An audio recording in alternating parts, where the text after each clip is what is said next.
So you're in high school, and in 2 years, you'll probably be thinking of going to college, won't you? And one of those dream schools could be, let's say, Berkeley.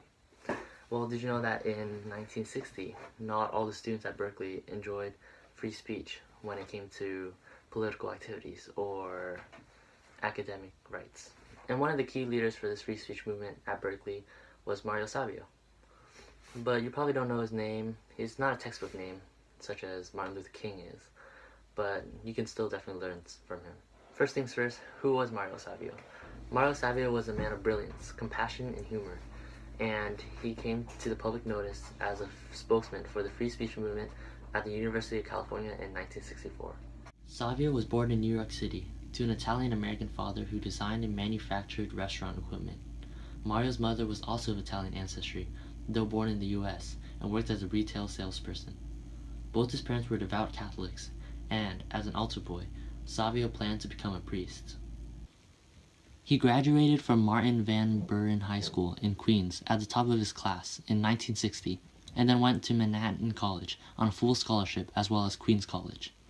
When he finished in 1963, he spent the summer working with a Catholic relief organization in Taxco, Mexico, helping to improve the sanitary problems by building facilities in the slums.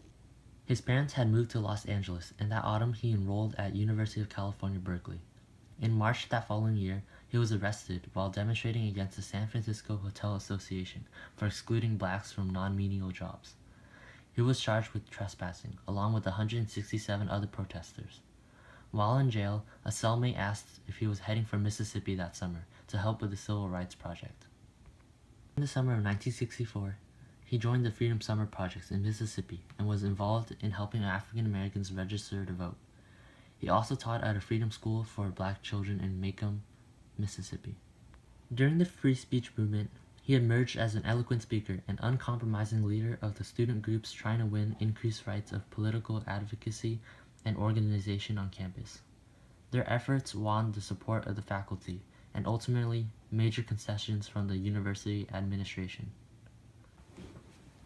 Following the free speech movement, administration officials obstructed Savio's readmission to the university until 1971, but he returned only briefly to Berkeley.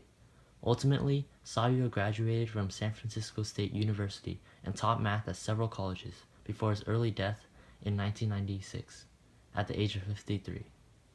We were told the following: if President Kerr actually tried to get something more liberal out of the regents in his telephone conversations, why didn't he make some public statement to that effect? And the answer we received from a well-meaning liberal was the following. He said, would you ever imagine the manager of a firm making a statement publicly in opposition to his board of directors? That's the answer. Well, I ask you to consider, if this is a firm, and if the Board of Regents are the Board of Directors, and if President Kerr, in fact, is the manager, then I tell you something, the faculty are a bunch of employees, and we're the raw materials. But we're a bunch of raw materials that don't mean to have any process upon us, don't mean to be made into any product, don't mean to end up being bought by some clients of the university, be they the government, be they industry, be they organized labor, be they anyone. We're human beings. There's a time when the operation of the machine becomes so odious, makes you so sick at heart that you can't take part. You can't even passively take part. And you've got to put your bodies upon the gears and upon the wheels, upon the levers, upon all the apparatus, and you've got to make it stop. And you've got to indicate to the people who run it, to the people who own it, that unless you're free, the machine will be prevented from working at all. There are those of you like me who didn't really understand the speech as much the first time I watched it. Don't fear, because I'm here to help.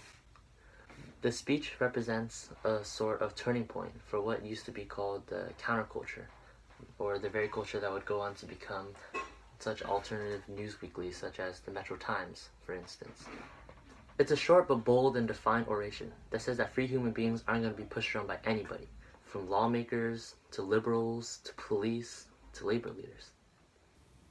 He never lost his love of poetry and debate, his willingness to admit his own doubts and to listen to another's point of view, or his deep belief that this kind of dialogue was essential to building a more just world whose fruits would be shared by all.